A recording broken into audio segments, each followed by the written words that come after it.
This, the podcast, with your host, Clinton Washington, and your co-host, D'Angelo Gillespie. Let's go.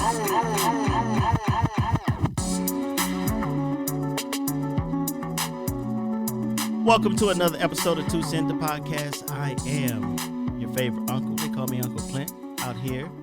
And I'm sitting next to my guy, my co-host, Mr. Single out here in the street, the dreaded one, the AT alien, Mr. D'Angelo Gillespie. Yes, What's going on, man? Shit, it rained today. So that's You know what? That's a good thing, man. There's been so much smoke in the air from the fires here in Oregon and part of California. it has. All my family been calling and asking about me. I'm fine. Yeah, he's fine, I am. other than his love life. But anyway, I guess that kind of strange for me to know about your love life, but it's really a shame. No, man, it's all good, man. We all out here just looking for love in the middle of COVID, man. It's tough. It's Contagious love. That's what you're trying to find. Hey, man, it's all right, man. I got a job and I got a Netflix account. I got Hulu. Got all kind of shit I could be doing, man. I be doing podcasts and shit, man. I be writing poems. All kind of shit I be doing in my spare time. I'm fine. You know, have you ever tried Tinder before? What's that? Actually, you know, my partner girlfriend started a Tinder account for me when I was in California because I moved out there and I ain't really know nobody. She was like, D'Angelo, let me start an account for you. I'm like, on a Tinder account. I'm like, man, I don't need no damn Tinder account. That shit changed my life. Changed my whole time in California. Went from cloudy to sunny days. Look how she. What I meant to say was, yeah, I've heard of it. Oh, okay. All right. Well, we don't need to start you a Tinder account. Do we just need to reactivate it? No, I'm all right out here. I don't know. This COVID lasts too much longer. I might have to be out here in these Tenderoni streets. You know, you can try Tinder. Tenderonis. All right. You know what? But all jokes aside, you heard about the verdict in the Breonna. Well, not necessarily a verdict, but the settlement. I did. In the Breonna Taylor murder. It's so crazy, man, because a lot of people been calling me about that, man. I think I just talked to Greg about it early today. $12 million. Actually, I talked to Emily about it yesterday, too. Yeah, $12 million. You got $12 million now. Well, you don't got 12. Shit, you going to pay that lawyer. Okay. Let's for the sake of argument, let's say you got 8. Shit, she wish. 7. About 6.5. 7. Okay, even 6.5. Okay. Let's just. Because I know it's about 40% that the lawyers get. We'll do a happy number in the middle. We'll say 7. Okay, so let's say she gets 7. Okay, $7 million. That's more than she probably would have made in a lifetime. True, but your daughter died one of the most horrific deaths. She died in her safe space. Yeah, you know. I'm gonna tell you the thing about this shit is a lot of this shit is being held in a court of public opinion. So, and I know what you're getting at because when you say, well, she took $12 million, or what that really says to the rest of the world or on social media, oh shit, she's taking money so we can stop. But I don't think it's that at all. A lot of these states have statute of limitations for damn civil suits. Well, you know what? I don't know if to agree or disagree with you. No, they do. We'll get into that further in the show. But I want to go back to what you said, where people their perspective is that she took the $12 million, and that is now over. Is it over? Well, it's not over because it's apples and oranges, and people. I hate to say stuff like this. Niggas ain't looking at it like that. And I hate to even use that word on our podcast, but it's the truth. A lot of people don't look at it like that. They only look at it like, oh, well, she took it. She took the money. She sold out. But the truth of the matter is criminal justice and civil justice are different things with different courts. Right. But you can't tell them that. You can't tell nobody nothing because they not listening. And, you know, for those of you who are listening, I'm quite sure you have heard of this, but just in case you haven't, Breonna Taylor was a 26-year-old African-American, and she was an emergency medical technician. She was fatally shot by Louisville Metro Police Department, right? And the officers, I won't name the officers' names. You guys can research that Why not? yourselves. My lawyer's been on my case about the things that we say on this podcast, mainly with the things that you say, but that's neither here nor there right now. But I won't say their names. But the officers were executing a no-knock search warrant.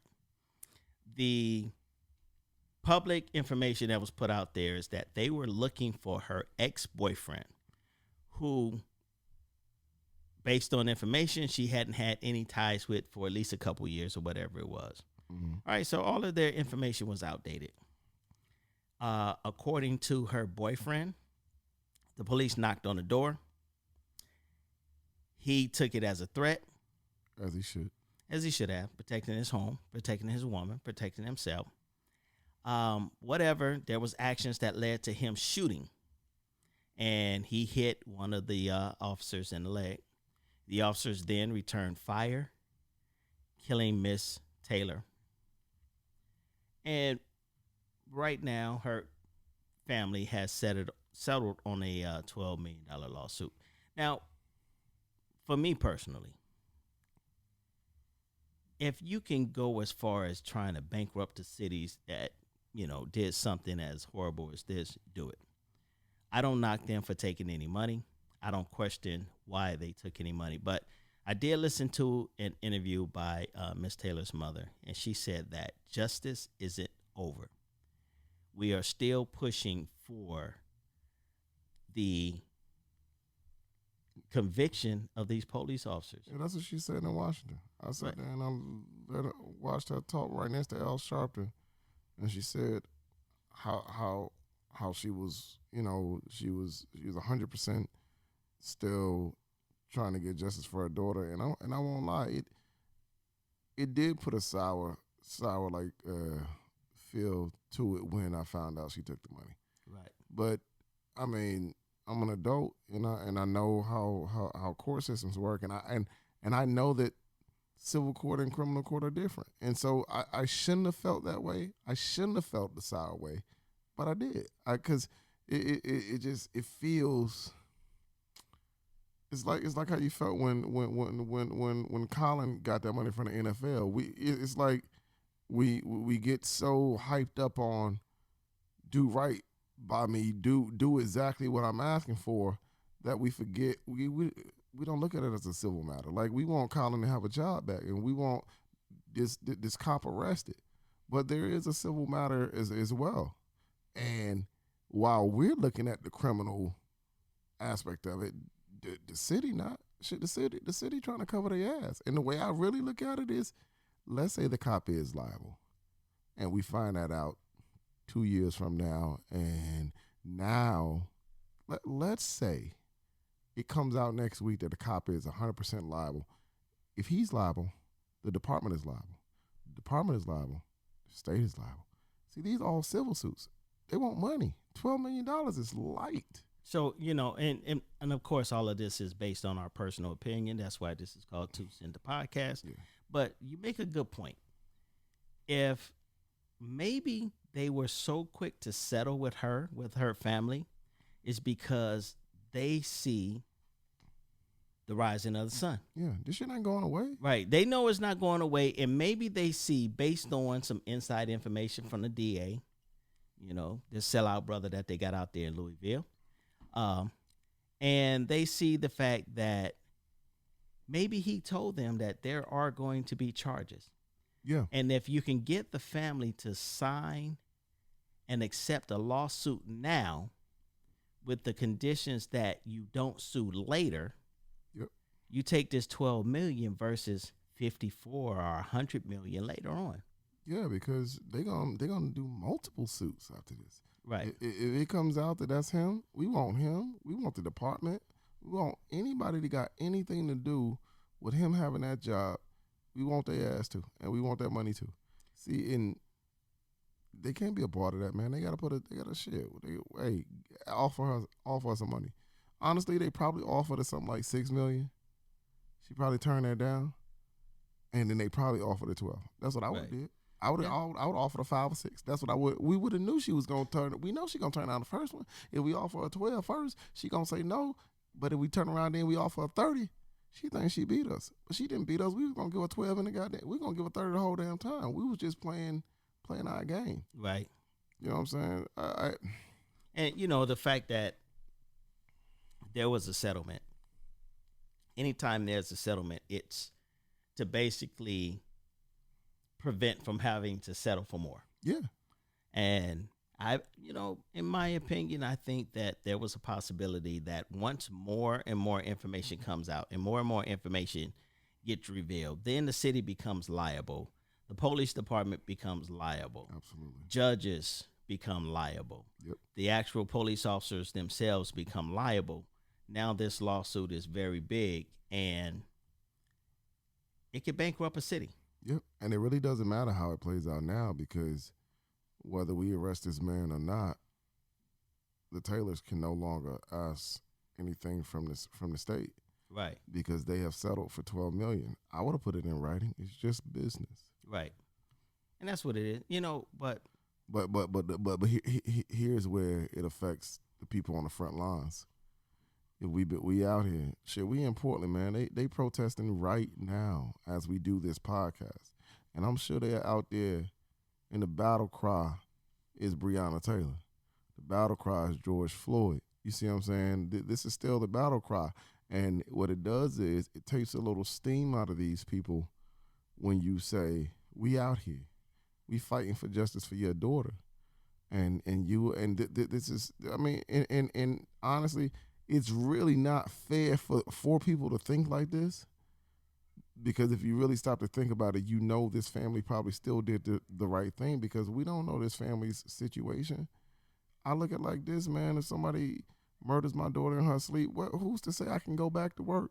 Who's to say that I'm not still mentally broken from this? Who's to say that I'm ever going to be back together? Shit, 7 million, whatever it is, it can help me be able to take care of my family, because maybe I can no longer do it. You know what I'm saying? But people don't look at it like that. They just look at it like, oh, well, she settled, and now we don't have to go as hard in these streets no more, because if she don't care, and that's how they equate the stupid shit. Like somebody don't care about their family. That's ridiculous.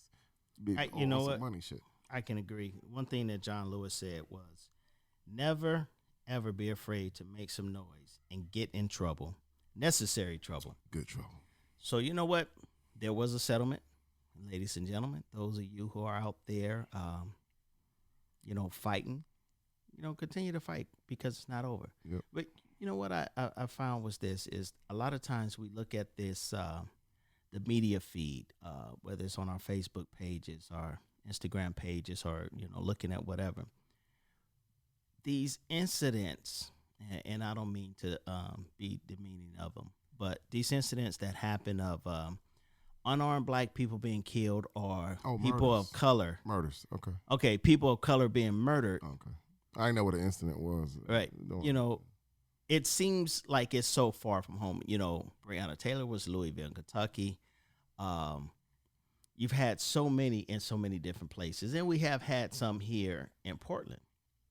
But what I found is, in a little bit of research, conversations, and conversing with friends, is that some of these murders they happen, and you may not know of a person that has experienced this. And coming to 2 Cent the podcast today is our friend Maria Hammer. What's up, Maria? Hi, guys. Friend to the room.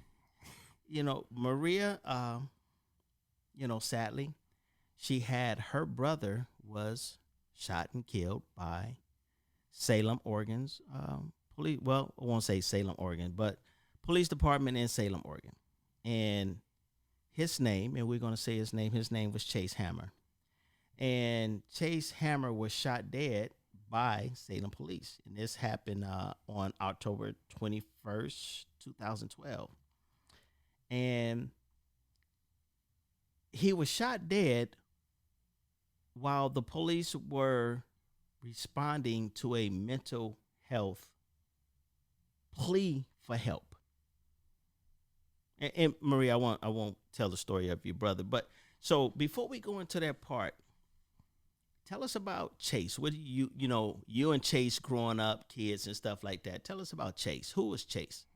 Oh my gosh. So when people ask me this, I think this is probably what can conjure up the most emotion for me, because I think of who my brother was, and he was my best friend and probably closest thing that I will ever experience to a soulmate. We finished each other's sentences, and people called him my shadow. He was always there. When I moved out, he packed a bag. I said, "Where are you going?" And he said, "I'm going with you." And he moved out with me and my kids. But my brother was he was happy. He was a happy dude. People loved him. He was, a friend. He was a brother, an uncle, a son. Most importantly, he was a father. He made friends wherever he went. His smile could light up a room. He was funny. He loved the Oregon Ducks. I think that when you ask his friends, like he would capture people because he was just a friendly face. And, his friends still miss him dearly. And they've been a great support system to me, especially. But that's who Chase was. He didn't have much at the end of it all. He would give you the shirt off his back. He would help you. He would do whatever he could. And I think that is, something that will always be lasting with all of us, is that he was just a loyal person, and we all miss him very much. And one of the things, Chase was a single father who had primary custody of one of his children. So he was raising his daughter. And Chase had his issues. And that's the reason why, and if I get the story correct, you and the family were seeking, to get him some mental health. How did it go bad? I mean, I wouldn't want to say it went bad. I think, when I look back, so I'm 8 years out, almost 8 years. It'll be 8 years in October. And I'm at a different point in this whole process than a lot of families in Portland, than a lot of families are, across the country. Chase, I'm adopted. He's adopted. That can, have some lasting traumas, if you will.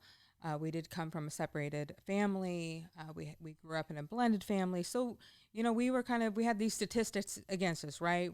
We're children of color. We were being raised by, the majority culture. It was just a very interesting way to grow up. And Chase always struggled with mental health and addiction since he was probably in the 8th grade or so, in and out of different treatment facilities. And it was truly, it was very biological with him. So to say how it went bad, I don't know how it went bad.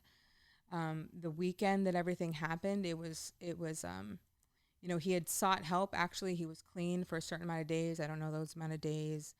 So he died in October. He went to treatment in June-ish, May, June, where we're going to give it another go. He had hit a big rock bottom. Right. A big rock bottom, where there had been some stuff where even I was put in a position to give hard boundaries. And for me to do that was a rock bottom. Right. And he gave his daughter back to her mother. Just to fast forward to that weekend, it was a series of very, very unfortunate events that led to that Sunday. And it's and when I say where did it go bad, I'm speaking on the actions of the police officers having to shoot and kill him. And I don't. Go ahead, bro.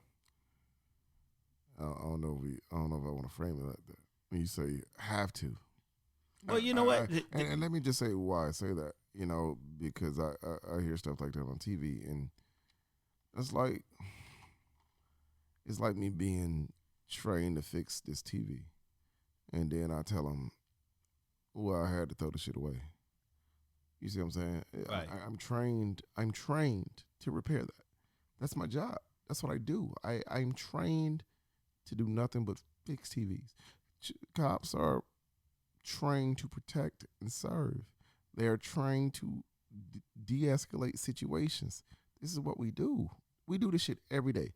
No fireman shows up at a fire and they say, I don't know, man. We're going to just let this shit burn.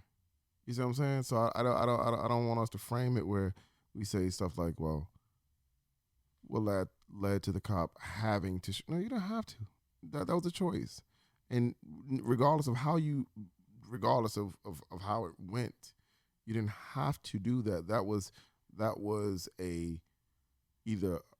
I don't even want to say it was a reaction. It was a response, because if too many people get by on, oh well, it was a reaction. No, it wasn't a reaction, man. It was a response. You knew you everybody who owns a firearm, we know the responsibility it comes with.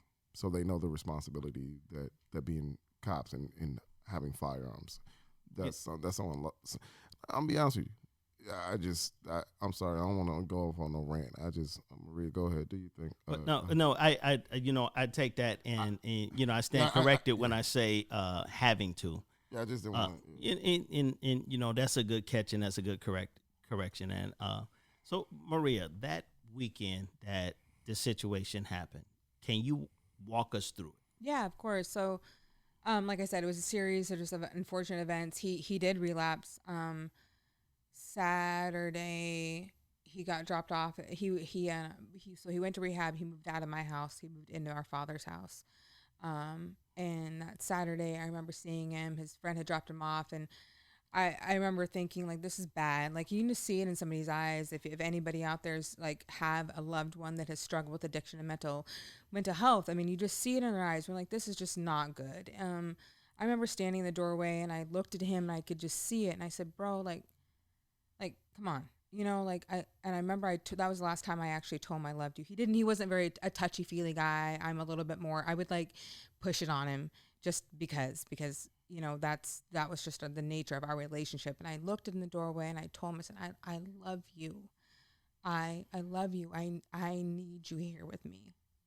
We were raising our kids basically together. I need you here with me. And he looked at me with the sweetest face and I love you too. And it just didn't go right. Literally everything that would make even an average person's weekend go bad. He lost his phone. He lost his wallet, and it just kind of spiraled out of control, which led us to that Sunday where he had reached out to his oldest daughter's mom and said that I was really struggling. He had taken some pills. He really wanted to end his life, and that's where it was.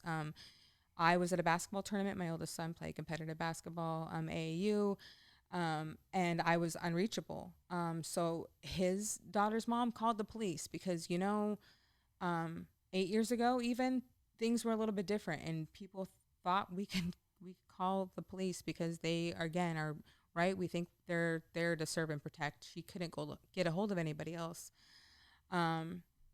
And by the time I showed up, the street was full of police. We couldn't find him. They wouldn't let me into the house. They didn't have a plan. There was no chaplain. There was no mental health experts there.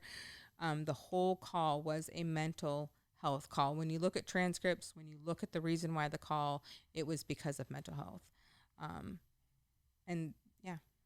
So this young man, his girlfriend was looking out for him, and she made a mental health call.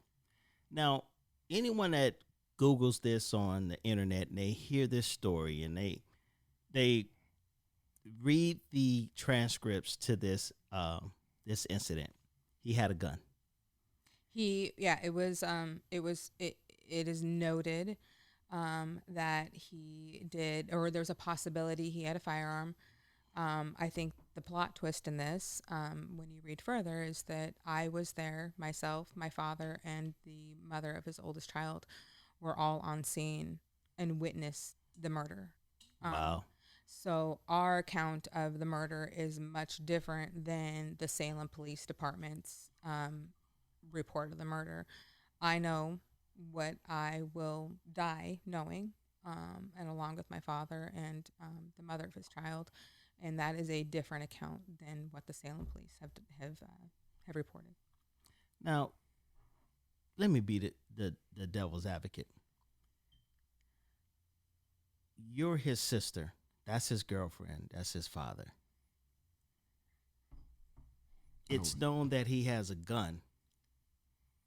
Would your account be in defense of what he was doing versus what the reality or what the perceived reality from the police department was? I think that I am a person with integrity, and if what's wrong is wrong, what's right is right. And even if he had a gun in his hand, they still did not give him the opportunity to follow commands. That he was still not met with mental health professionals. They were still in the wrong, Right. in my opinion. No matter how you slice it and dice it, they were in the wrong. There was no plan formulated. Again, there's Salem Psychiatric Center. There's a couple other protocols that were not followed. They were in the wrong. There was multiple things that they did not follow or did not do that could have happened, that possibly my brother would be here today. Right. And when I was doing my research on this, some of the accounts that I read from witnesses, one of them said that the police gave him the order to drop the gun. And before he was shot and killed. And when I think about that, I also think about the incident with Tamir Rice in Ohio. In 1.7 seconds, the police approached him, gave him an order, and killed him. Right. So can you imagine being Tamir was what, 12? 12. Tamir was 12. My brother was not 12, but he was under mental health arrest, under the influence of intoxicants. So same but different, in my opinion. Right. And imagine just being a quote unquote normal adult and getting shouted at. I mean, even if you're like walking in with the groceries, right, and you're like, put the milk down, and it takes you a second to, right. What am I supposed to do? What do you mean? Where do you want the counter? You want the floor? What do you want? So even in the best of mental health states, you still can't make that decision in 1.7 seconds. Right. And in my account, it was a hill. He came up the hill. They met him with a floodlight, and I saw him. I yelled his name. I made eye contact. I mean, literally in a split second, I'm yelling his name. They're yelling, and it's done. It's done. Wow. It's done. Like there's no coming. I mean, it's done.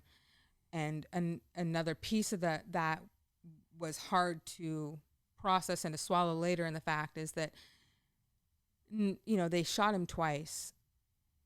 The first shot was to his lung, which would have incapacitated him. Right. So doesn't that not take care of the quote unquote threat?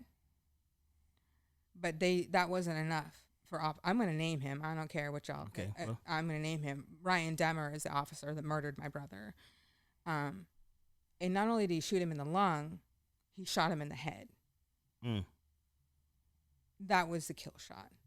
And then not only did he shoot in the head, when I looked up after I went running towards him, I grabbed the mother of his child.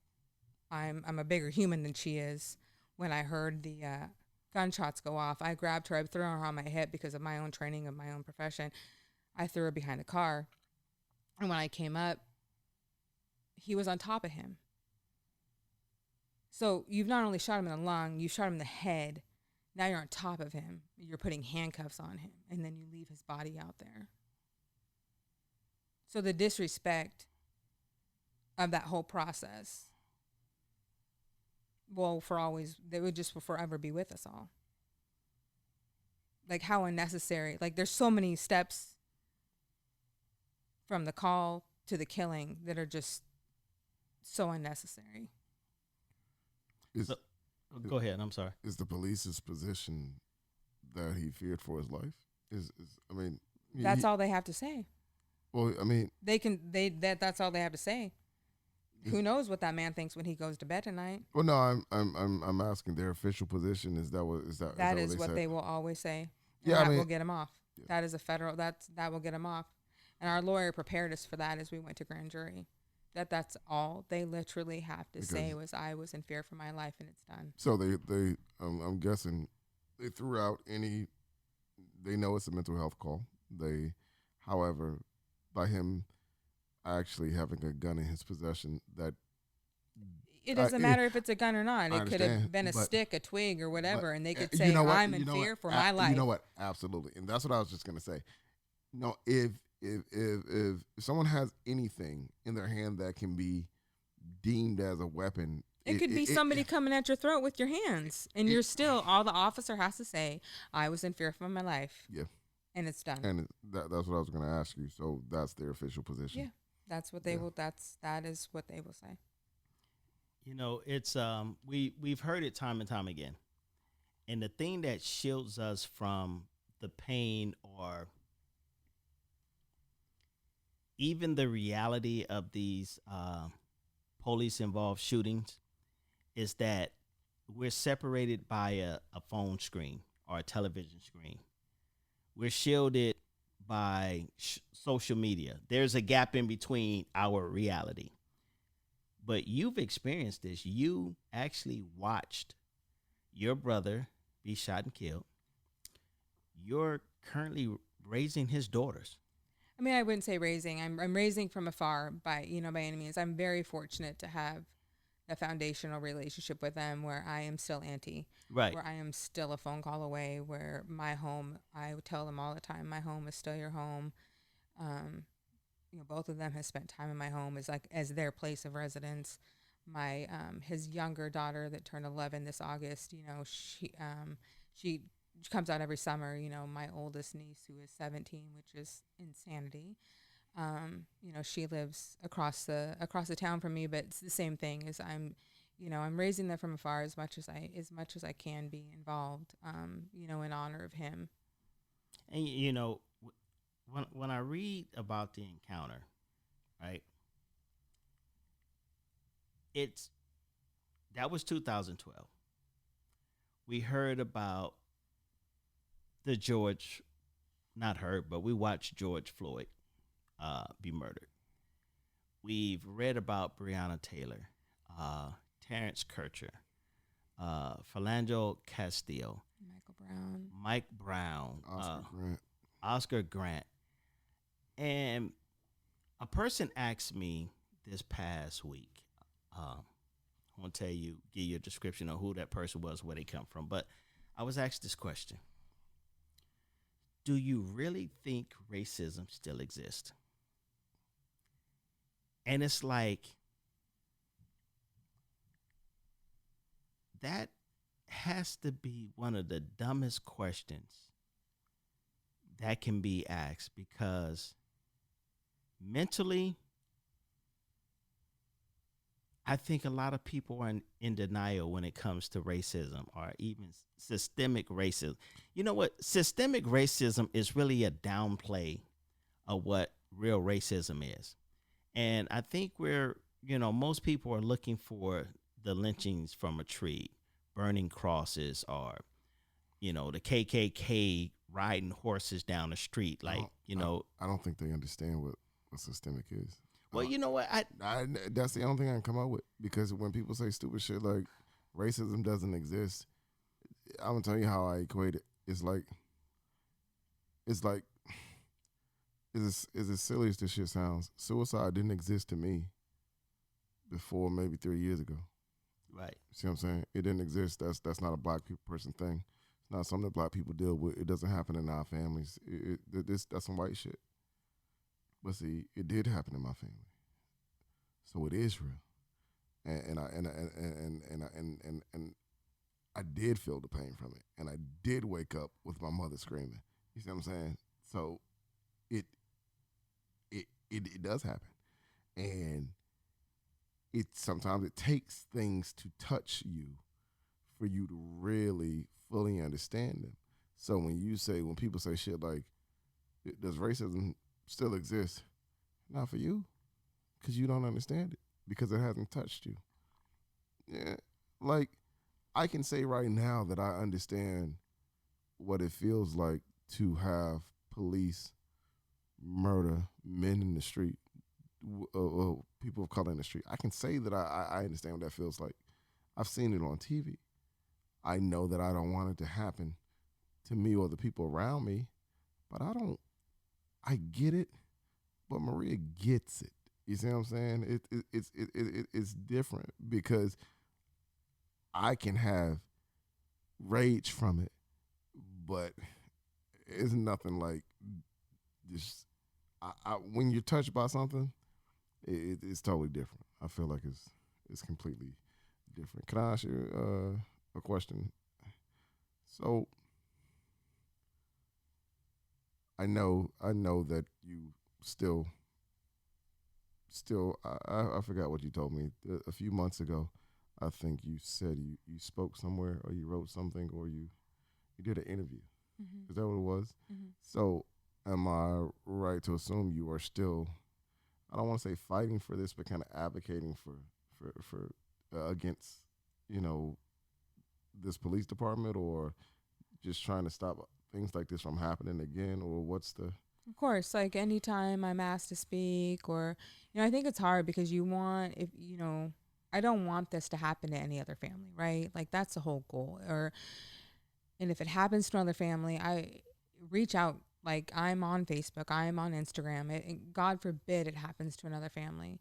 But yeah, of course. Like I think for me, it's hard to find a niche where my voice will be best weighed, if you will. But I think, my brother was killed in 2012. Ferguson happened in 2014-ish. Am I right? Am I wrong, guys? Is that right? Ish. 14 sounds early. I think the point is that when my brother was murdered, it was a different time period. Absolutely. People did not march with us. People did not get behind us. People didn't reach out to us. It was a different time, and so now dealing with this for the last 8 years, I'm tired. Right. Low key, I'm tired. In a different way. Because as I've been doing this every morning when I wake up, I'm reminded that my brother isn't here. Every morning when I wake up and I see a new name on the headlines, I know what that family feels like. And that is emotionally exhausting in a lot of different ways. Even though I do my work to be a much better person in 2020 than I was when this happened, it's been a very long road. And like I said earlier, I'm at a different place. And I guess before I forget, I want to make sure that people understand that, the protesters that have been in Portland, they have their Breonna Taylor signs, and they have their George Floyd signs, and they have their Phalanger signs and all that stuff. But, we have to understand that this happens in our own state. Yeah. This has happened time and time again in our own state. Christopher I can never say that last name. Christopher Kaloji, Bodie Phillips, Quincy Haynes is a kind of a newer spotlight in Portland. His murder by police officer Andrew Hurst was terrible.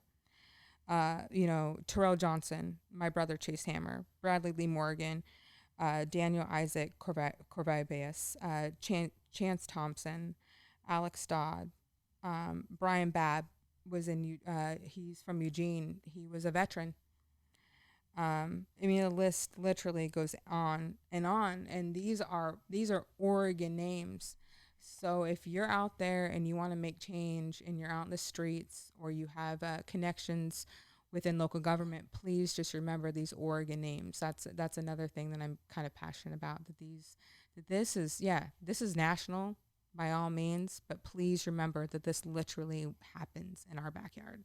So what you mentioning, so many different names and probably so many different incidents that goes over our heads and unacknowledged and not acknowledged, not mentioned, and we just continue on with our lives.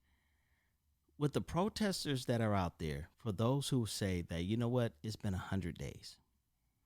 You tore up the Justice Building. You've set fires. You've done this. You've done that. In your opinion, is it justified? Do we continue on this path And I'm not going to call it destruction. I'm going to call it, do we continue on this path of trying to get the attention needed? Because there's so many different names. We names that I hadn't heard of.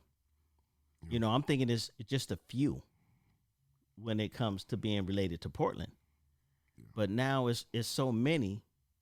I thought that too. Till we was down there protesting and we seen that wall with all those names. Right. And then you turn around and you go, you're out here for 100 nights and half the world may be criticizing you. But all in all, it's almost like that's not even enough. Because there's so many names, and how do we get justice for those names? So let's kind of jump ahead a little bit. Hold on, what I answer? Do you think it's enough? Do you think what they're doing is right? Downtown Portland. I mean, that's such a hard answer. You know, is it right? Is it wrong? Are we spinning wheels? Like, I guess sometimes, and this might get backlash a little bit, but what is the action? That's my thing. Okay. That's fine. Let's cause some noise. Like, this is a whole issue, right? This is a whole issue, and it's taken all of these names, whether it's in Oregon or nationally. It's taken all these lives that are lost completely. Generally speaking, I mean, no, completely, not generally, completely unjustified. I feel like in most police shootings, there was another answer, like, to the death. There was another option. The death didn't have to happen. Right. So we have all these names. So yes, we should be in the streets. We need to be making noise. But what's the action, right? It's kind of like when we go to our boss because some process at our work is annoying us. They want to know the action. Well, what's the answer? Yeah. You know, don't come to me. I get your complaint. I hear you. We're just a problem. But what's gonna be the fix? So what's gonna be the fix? That's, I think, is the next move. Right. You know, when I think about this, I think about escalation of force. And when you say there was other things that could have been done. So during my time in the military, I think it was either the anniversary or right after the Oklahoma City bombings. And we were called on high alert. And those of us who had whatever our jobs was, I was on shore duty, what they called at the time. You guys can Google that. And they asked for volunteers, and we became military police. And our jobs was to step up security at the gates on the base. And it might have been the anniversary, but whatever.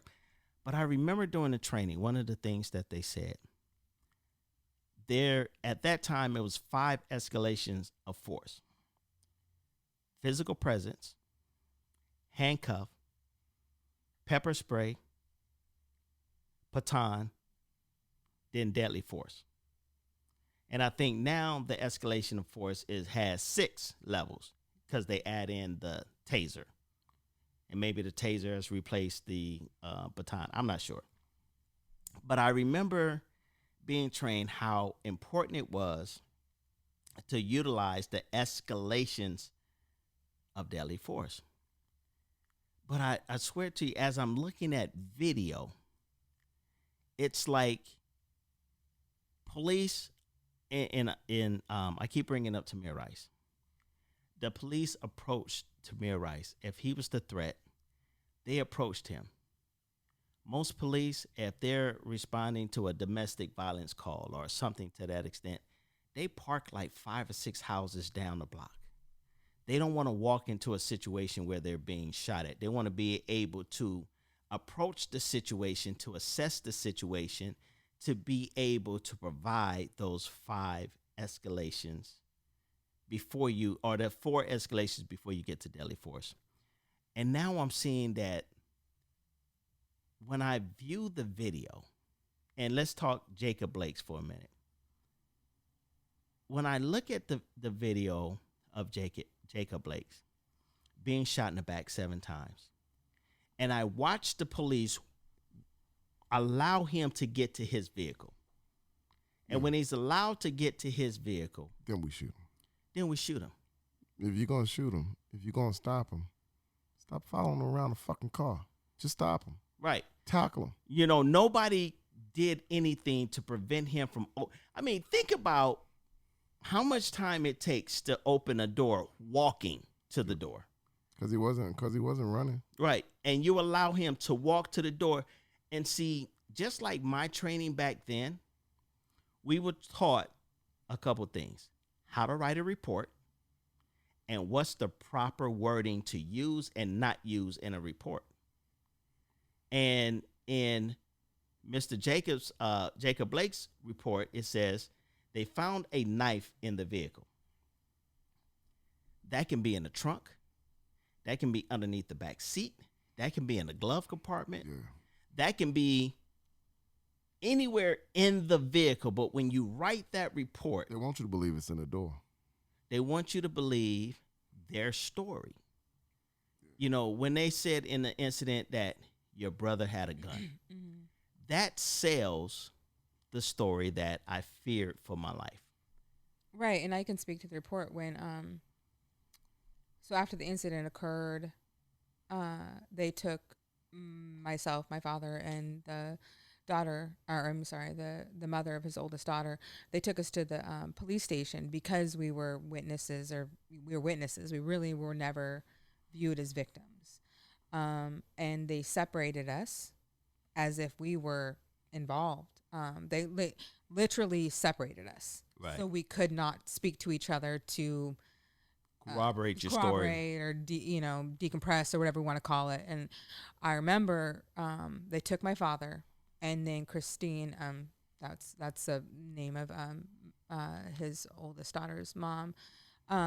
They took her, and I looked at her and I told her, I said, "Remember what we just saw." I said, "You remember what we just saw?"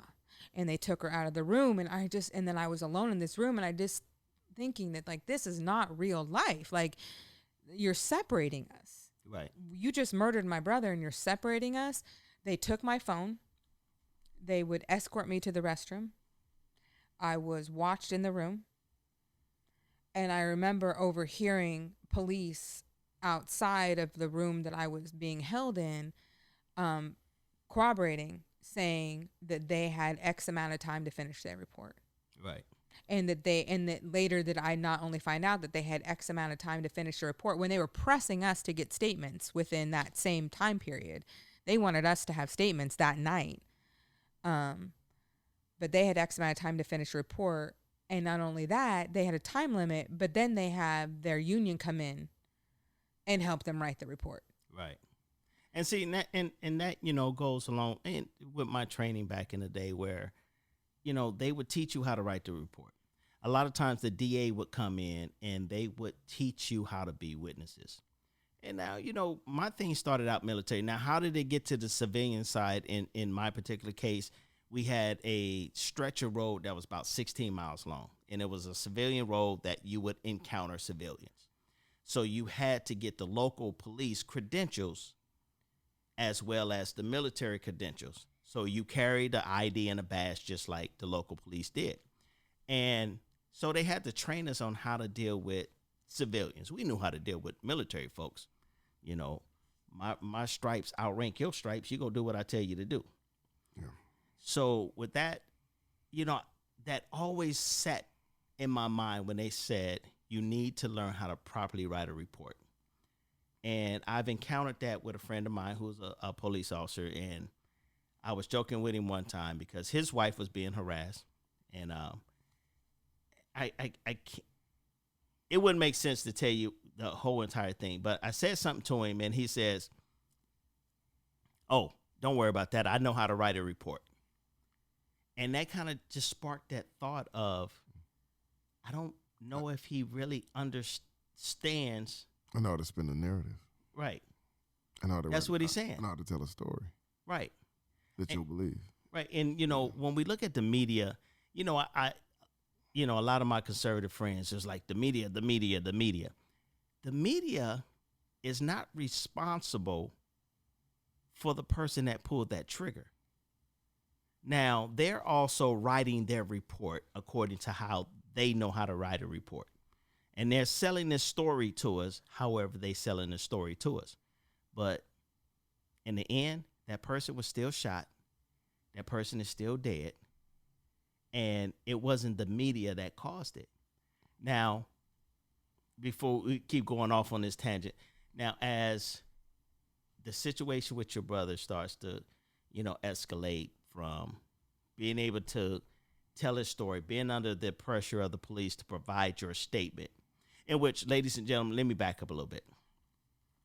If you ever find yourself in a situation where either you have witnessed someone being killed or you have to legally defend yourself by escalating to deadly force legally, Get your lawyer. do not make a comment to the police. Do not give a Nothing. statement to the police. This is what you say to the police. Nothing. You say, officer, I am willing to cooperate, but I would like to seek legal counsel first. And that counts for the media too. Don't talk to the media Right away, because that's obviously going to be recorded. It's full of, and that's- you're full of emotions. Mhm. Right. And I, by the grace of whoever that night, I remember listening to it was recorded, my statements that night, and I remember listening to it with our lawyer, who it was amazing, and his represented other Portland families. It's Ashley Albies, and What's his name again? Ashley Albies. It's a female. Okay, Ashley Albies. Okay. She has her own practice now. She was with Crichton and Rose when she represented us. She was amazing, and without her and her partners, it would have been a different experience for my family. But anyway, I remember listening to the recording with her, and I was just very stoic, and I know the games. I know the game. I wouldn't answer their questions. I wouldn't feed into what they wanted. They, had their tactics. Right. Like they had their open-ended questions, and they wanted me to feed into it, and they wanted me to be emotional. And we had a good laugh when we got to listen to my recording, because I wasn't going to give into it. Right. I kind of stuck to my story, and that was all I was going to give to him that night. How was everyone else that had witnessed your brother being murdered? How was their statements? Because I'm quite sure you were exposed to their statements. We all corroborated, essentially. And corroborated meaning that we all had the same kind of account. Even though you guys different rooms, didn't have time to talk to each other to get your stories together. There was even neighbors that weren't that were questioned later that saw him walking up that said similar things. Right. How did you know you guys needed a lawyer? Because I probably didn't wake up. I actually remembered the name of a man. It was a Caucasian gentleman in a mental health call in Portland, James Chazzy. It was a pretty big case. And I knew, and Ashley actually had represented his family. And I just knew that case. I knew that she did what she does. And I Googled her, and my brother was murdered on a Sunday. I think we were in her office on a Wednesday. So when I asked you, so you knew you needed a lawyer. What was your thought process? Was it just, well, this is wrong, we got to do something, or I guess kind of give me a... Yeah, that's exactly it. It was wrong. What's wrong is wrong, what's right is right. And I knew what happened that night was wrong. I knew that there was no way in hell that went down that night was right.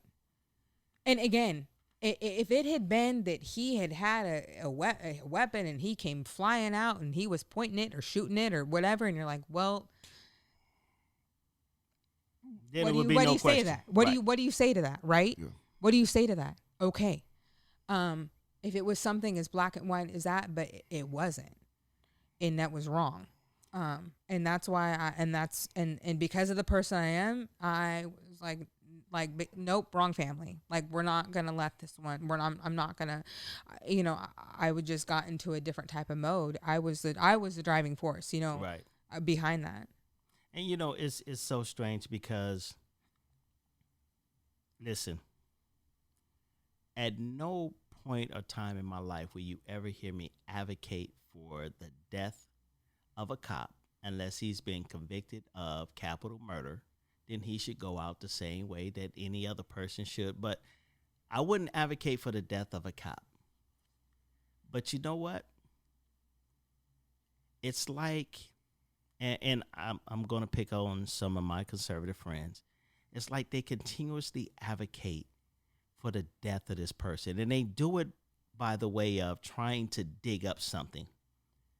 And this world that we live Kill in him now, and then they make the goddamn case on him after he dead. right. That's why you hear all this shit about George Floyd or Mike Brown, or like, oh, they did this. Well, shit, man. You goddamn kill me, you'll find a bunch of shit I did. Shit. You remember afterwards. the Supreme Court Justice Kavanaugh when they was trying to confirm him. Yeah. And everyone would say, you know, how are you going to bring up something from his childhood? Or even with our current president, Shit, that's what y'all you know, do, guys. how are you going, you know, I didn't vote for him because of his past. But you know, when we're bleeding in the streets, the first thing you start to do is to dig up our past. Yeah, try to justify. Well, what, motherfucker? You didn't know this when you shot me, though. You know, and that's the biggest thing that's so frustrating with this Christian country that has been built on Christianity is that this thing of forgiveness. And you know what, man? You know me. I'll jump off a cliff. Hey, my mama listen to this. Hey, you know, understand? Hey. I love God. Hey, Atlanta. Christ. You know what? But My thing about it, we're built on this stance of Christianity until we see a black person that has been killed by police or a person of color that has been killed by police. And then that's out the window when we start to judge, as the Bible says, don't judge. And we're judging on things that, well, you need to know what happened before. Why? Right, I want to know. Like in George Floyd, right? Like they knew that what was a bounce check. Right. Okay. Is that a person? Nah, A person? He was trying to pass a Right. a fake 20. Okay. Right. Okay. So either who? Like, is that a person crime? Does that put your life at danger? No. No, it doesn't. So in my brother's case, it's the same thing. They had plenty of time, and they did. They went in the little computer and looked him up. He had no domestic violence. He had no person-to-person crimes. He wasn't assaulted. You know what I'm saying? It's like, right. So they had all these fact checks on him, but they still, that leads us to the systemic racism. That leads us to the implicit bias. That leads us to these are the facts that you have in your hands, that you have an African-American male under the influence with the possibility of a firearm. So what does that equal? You know what? This is the weirdest thing about that is that we're the only ones under the influence of drugs that have supernatural strength or perceived. Everybody else is it's an epidemic. Right. You know that shit. I watched the battle round. You know, I'm from LA, Compton. I watched the battle round pull security doors off of houses and then knock down a wall of the wrong house. When I say watched, I'm not talking about I saw a news clipping. Yeah. I'm talking about in my neighborhood. Yeah. And, I watched this and it was like, oh, I didn't know Randy and them was selling drugs. Yeah. Because the police got to be right in what they're doing. Yeah. And I've watched folks taken out of the house in handcuffs, then released from the handcuffs to go back into their house, but the wall is halfway down because you've used a mini-sized tank to bust so-called drug sellers and drug abusers. Man, but wait, let me finish this point. But right now, in the county that I live here in Washington County has provided $18 million to help towards the opiate crisis. Wait a minute. I thought jail was the way to fix. Jail is the way to fix it. Ask Ronald Reagan. Yeah, I thought jail was the way to fix this. But Washington County is probably about 80-something% white. Compton, where I'm from, is probably 99% black. And in the black neighborhoods, you knock their houses down. But in white communities, you find pity. That's because the crack epidemic and the opioid crisis are two different things, Clinton. You know what? I stand corrected. I stand corrected. Shit, me too. Because, I believe that no matter who you are, what you are, who you love, how you vote, what you believe in, what God you worship or don't worship, at the end of the day, we're all just people. But I think we're just people searching for equality. And man, we can do a whole podcast on that. I got a few more questions for Maria, but I just want to say this, man. The reason why this shit continues to happen is because there's no gotta be careful with my words here.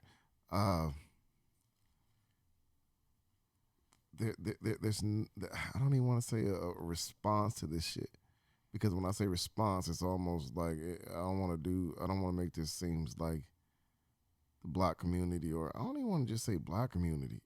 All communities is like there's no response to this shit. Like, this shit happens, we talk about it, we march. Al Sharpton come on TV, and goddamn, they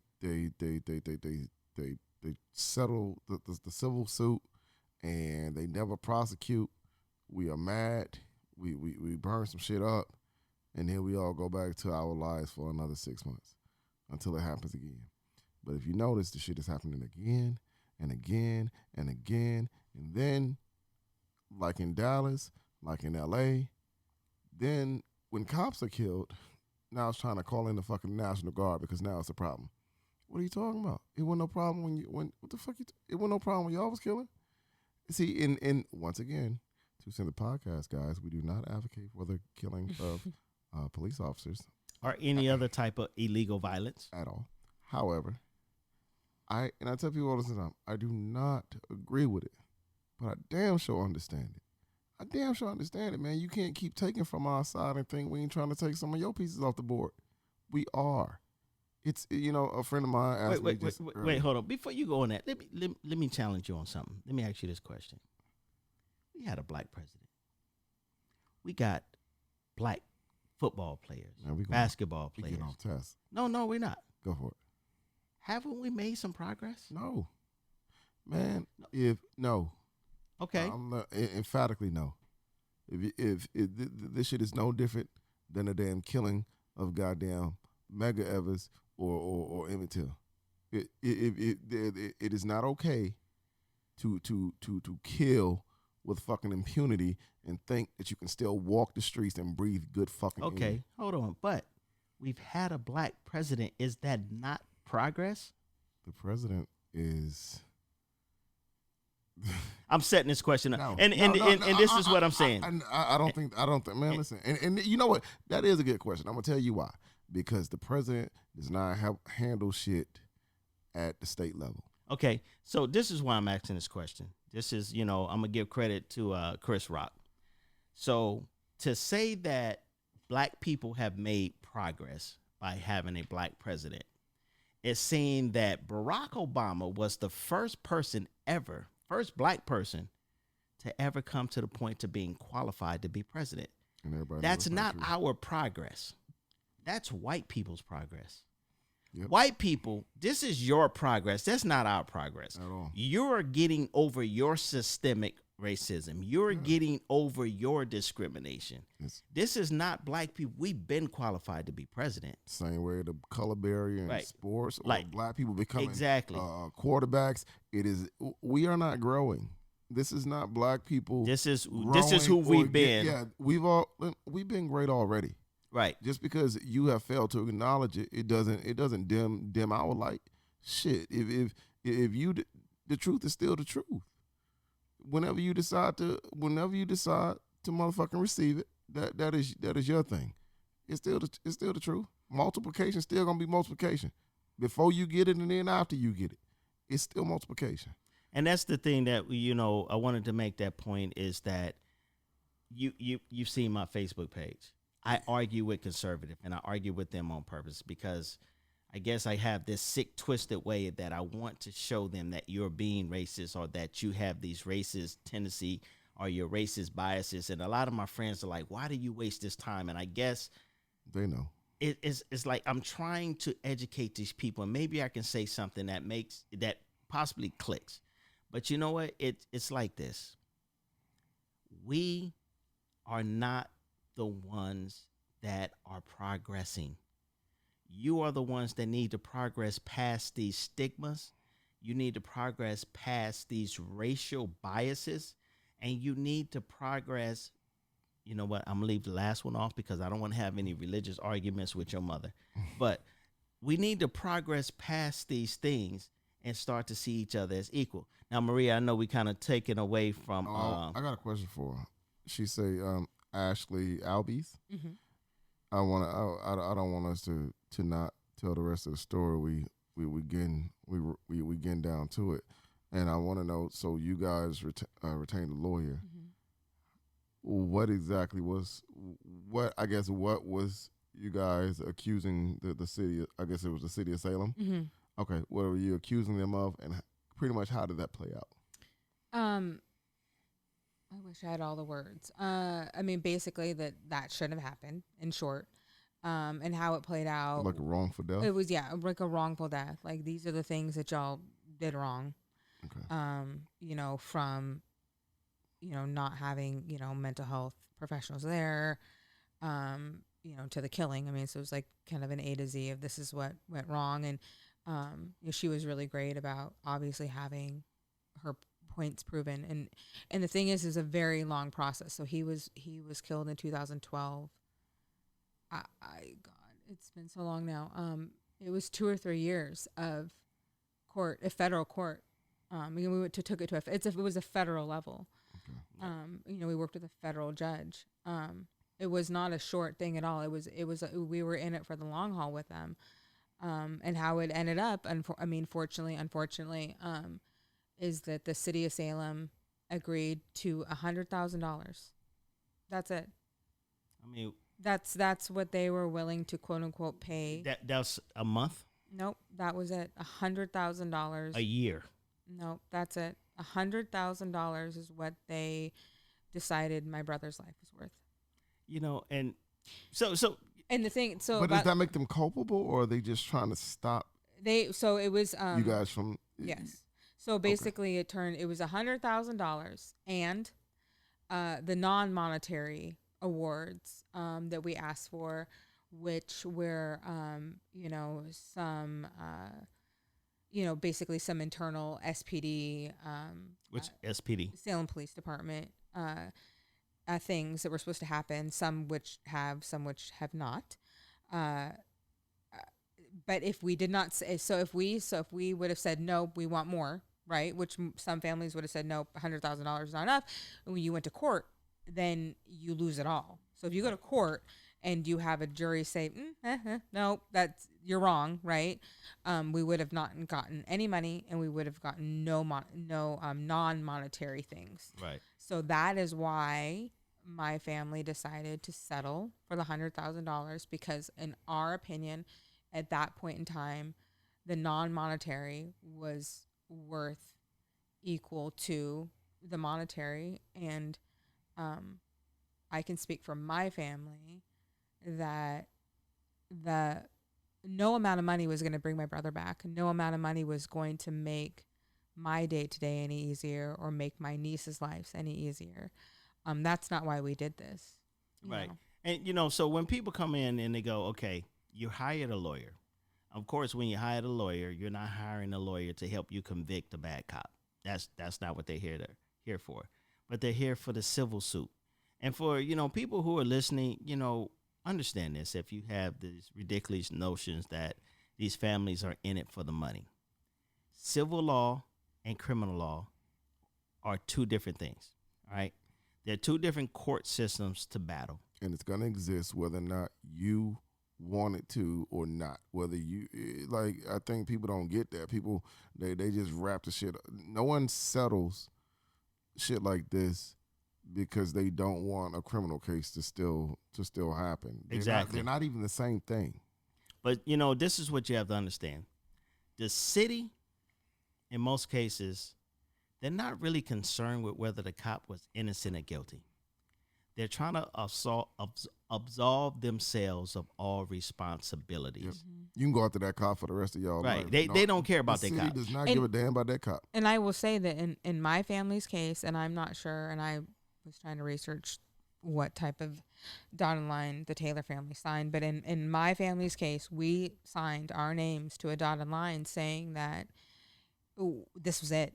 You can't exactly. And any further. So, No, when you say this is it, that's just you No more can never civil suit. civil suit again. this was a civil. Okay, but they're saying But you I can't sue them again. Exactly. No matter what No happens. matter what happens. Criminally. Exactly. No matter what happens. And so for me, and I will speak to me personally, if I would have known what I know now when we signed that dotted line, I might not have signed that dotted line. So let me ask you Because this. I didn't know 8 years later how impactful witnessing my brother's murder would be. Right. Yeah. And mental I trauma signed, in it and I signed alone, that I even though I witnessed that, I can't go back 20 years later and go, damn, you really fucked my life up. So let Can me I ask get you $1? I can't do that. So let me ask you this. Now, with the non-monetary things that was agreed upon, and they don't deliver, does that now give you the right to sue because they didn't deliver? No, we would have to go through a whole nother federal process. and it still wouldn't be civil. It will be more so to change what is it, like whatever they agreed to. Right. I think you're actually working to make that happen. Yes. Because I believe once you all civil suits are the same. Right. After you get that money, Yeah. we want you to go away. Yes. You know what I'm saying? And you know, I was reading. I don't want to pretend like I just knew this. Oregon, their statute of limitations is 2 to 6 years on a lot of this. On a lot of civil suits, it's 2 to 6 years on you must start filing. Now I don't know how that works but a lot of these cases, you know, they in the works from the very beginning. So, but I don't know how that works if you decide not to pursue your civil case. You know what I'm saying? Right. And you know, this is the thing for me. You don't know who you're sitting next to. And I want you guys to think about this in the case of if you're a college student, or I know it's COVID, but in a normal situation, college student, your cubicle is next to a person, or you're sitting on a bus, the train, or sharing an Uber with somebody. Sometimes you don't know who you're sitting next to. You don't know you're sitting next to a person that witnessed their brother being killed by the very people who should have been protecting him. Wrap that around your mind. How you see people function every single day, and they have drug addictions, alcohol addictions, or women who are battered, they come to work. Or you have kids they're homeless. Or you have a person who's working right next to you who watched the police kill their brother. And you don't really wrap your head around, how do these individuals maintain life, maintain a normalcy? So, and I say that to say this, we have to stop judging each other.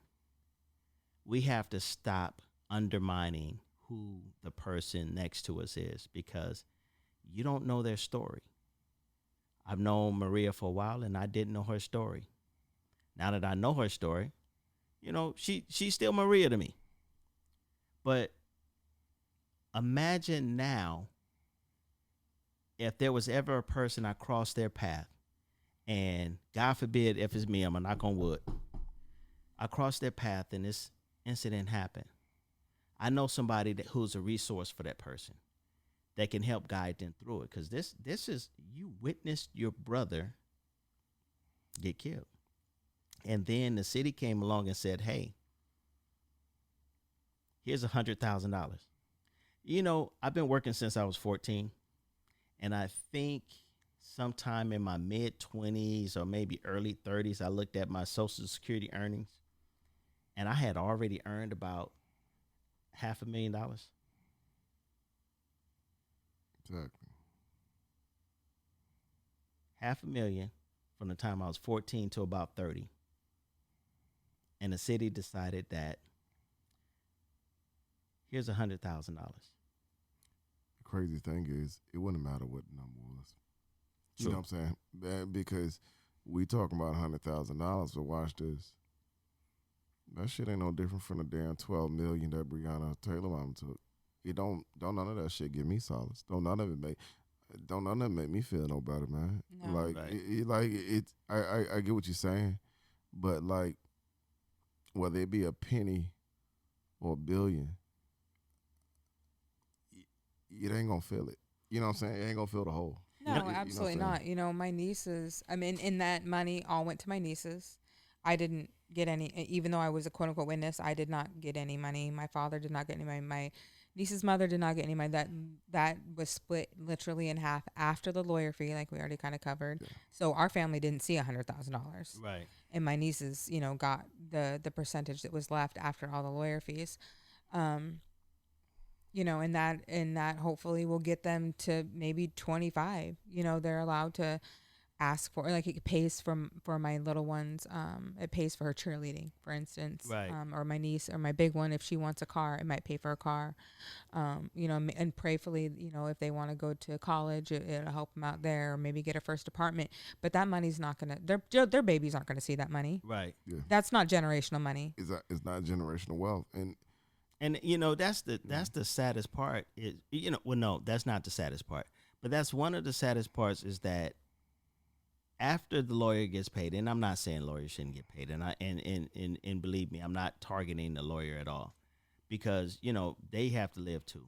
Right, and I would like to say too, in our case, we were very fortunate that at the time that Crichton and Rose took on our case, they, I think it was just a different time. They took on a lot up front. You know, my family was very fortunate to be able to contribute to the retainer, but Crichton and Rose also took on a lot, and a lot of families in Portland and nationwide, they're not. I think the way it's set up right now is that they're law firms. You know, unless you're high profile, you're not getting things the way that in the affordance that we did.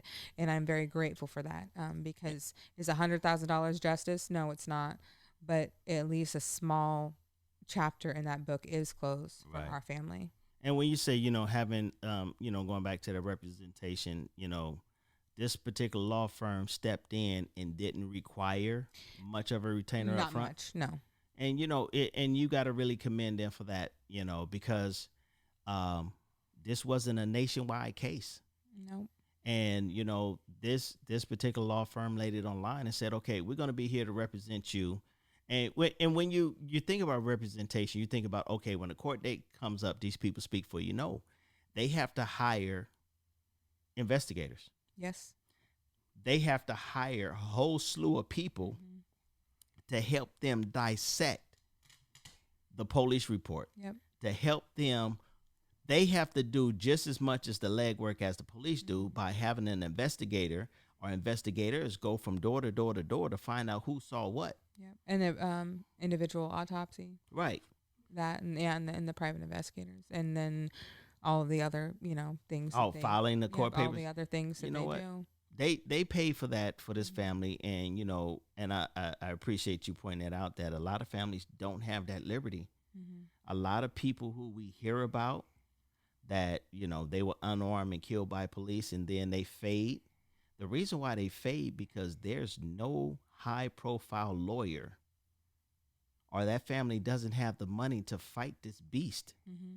because the police department they're not just the police department. They're a machine. They're backed by a fraternal order of policemen. Yep. They're backed by I lost for words. What's Goddamn, the state. well, you know, they're backed by the state, Their union. the union. You know, these folks are unionized. So guess what? When this officer goes off and kills someone, he doesn't have to be accountable. Why? The union is going to post his bail. And first of all, The union is going to provide representation for him. So I don't have any, if I'm an officer, I don't have any fear or repercussion, because I have this big machine that's defending me. I'm with you. They got GoFundMe's for fucking murderers now. Yeah. You know what I'm saying? That dude went in there and killed those two protesters. and they raising hundreds of $1,000s for this dude. Like, and the police are supporting this kid. This shit is that was the one in Kenosha.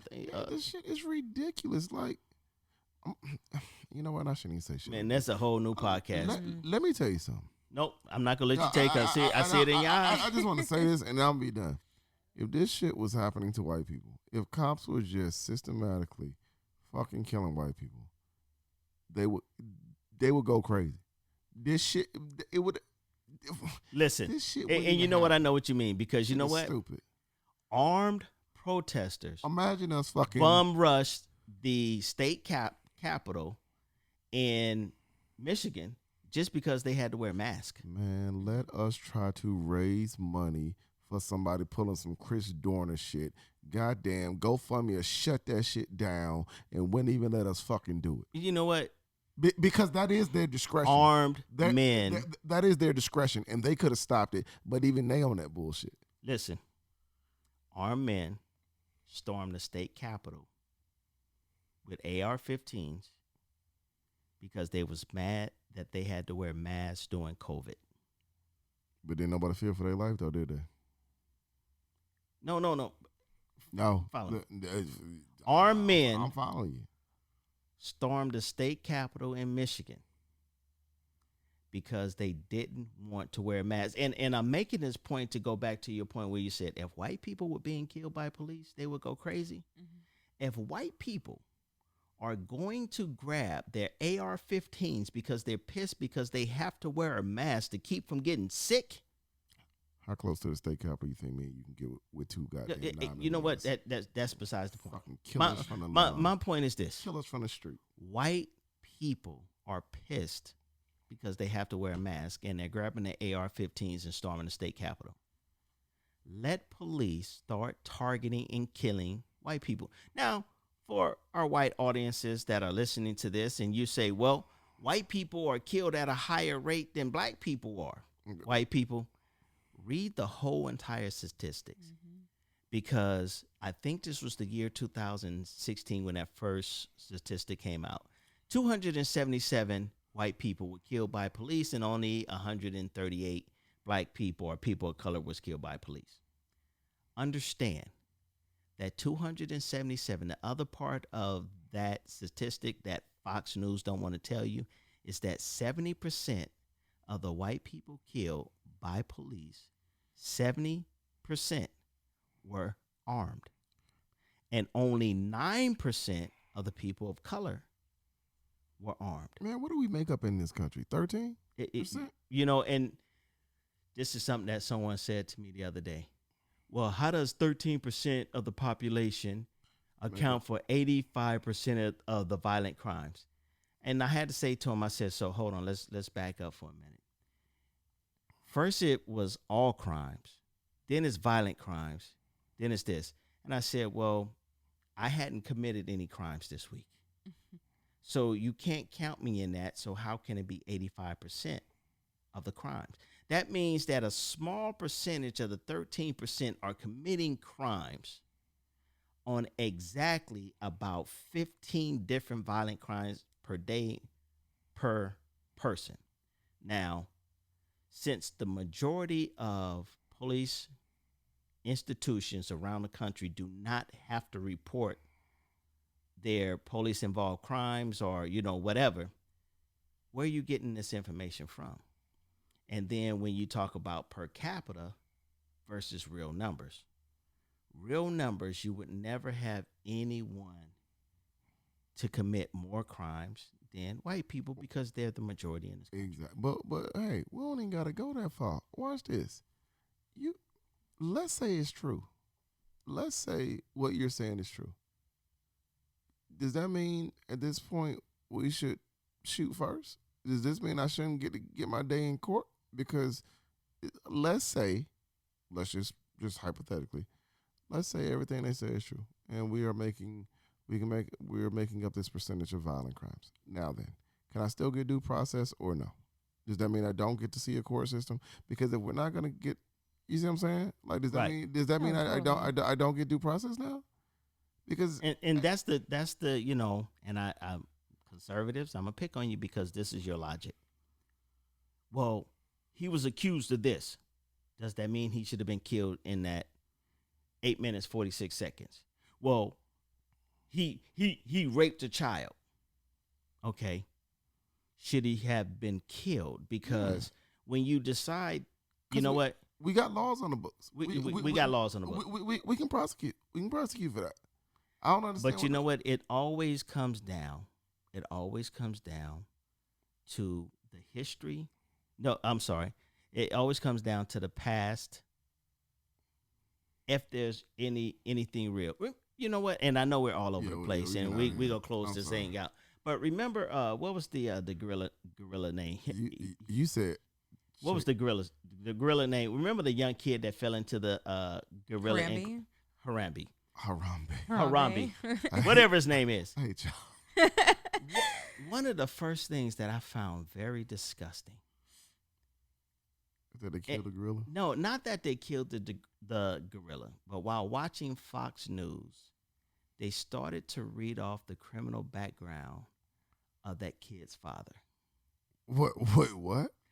Fox News started to read off the criminal background of that kid's father. What the hell they got to do with him falling into? I don't even think he was at the zoo. Shut Tamir Rice was gunned down and killed by police in 1.7 seconds, and the police officer was fired because of not following police procedure. And since Tamir Rice was too young to have a record, they started to expose his father's record. And this is the systemic racism that we're talking about, folks, because what does this young man's father's record have to do with him being killed in 1.7 seconds? But it also speaks to the predominant culture, like, being wrong. Like, it's okay to be wrong. So stop blaming us. Like, you can be wrong. Say, yeah, we messed up. Our department messed up. But they won't do that. Right. They don't internally look at themselves and say, that did not go over the way it should have went over. So what can we do now to make sure that doesn't ever happen again in this city, in this county, in this state? But they refuse to do that. And that's because the predominant culture doesn't want to be wrong.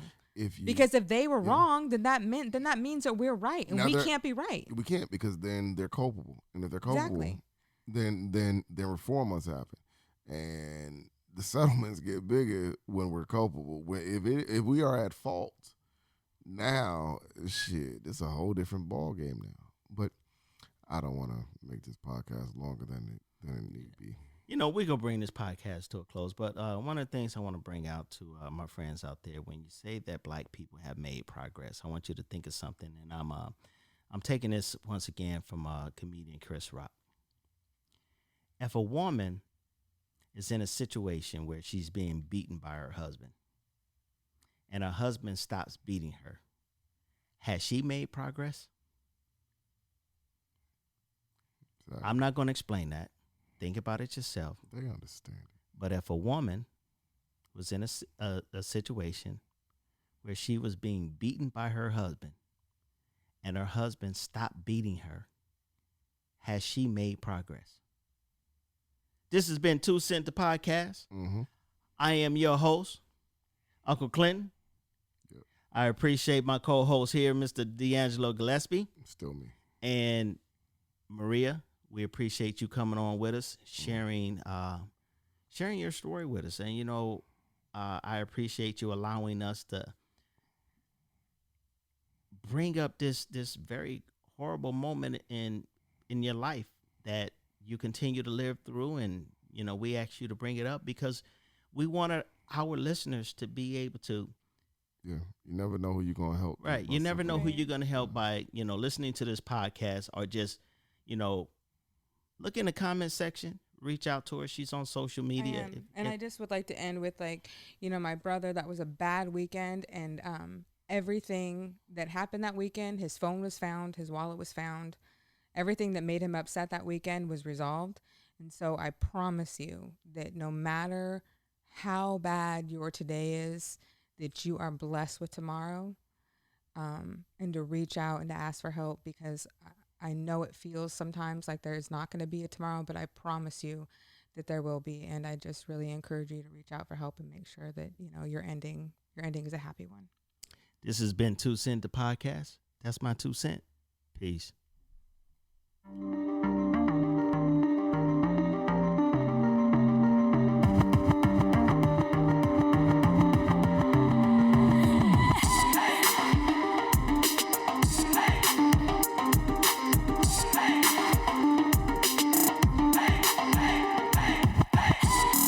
This has been 2 Cents, the podcast, hosted by Clinton Washington, with co-host D'Angelo Gillespie, brought to you by Underway Entertainment and Pound the Pavement Productions. Thanks for listening.